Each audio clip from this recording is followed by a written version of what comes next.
Vivez une vie de première classe, c'est le titre de l'histoire de la vie. On dit souvent que nous sommes le produit de notre environnement. Alors si tel est le cas, j'aimerais vous poser la question suivante. Vivez-vous dans un environnement de première classe ou dans un environnement de médiocrité?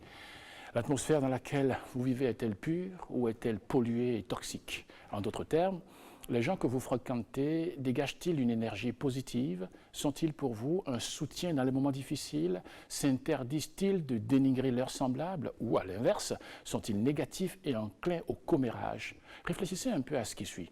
Votre façon de penser est directement affectée par votre entourage. Donc, pour bien gérer votre environnement, vous devez vous entourer des gens qui pensent de la bonne manière. Il est important de fréquenter des personnes qui ont mieux à faire que de passer leur temps en frivolité, en commérage. Et ceux qui s'intéressent au ragot et au potin ont tendance à être superficiels. Protégez votre environnement psychologique.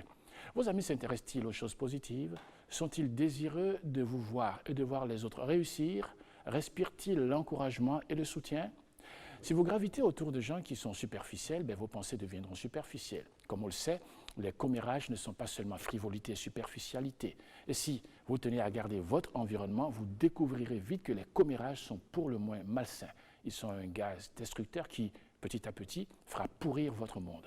Y a-t-il longtemps que vous n'avez pas eu l'occasion d'examiner de près votre environnement personnel? Dans ce cas, je vous invite à le faire. Prenez le temps d'évaluer les choses. N'acceptez pas de vivre dans un environnement empoisonné. Vivez une vie de première classe, first class.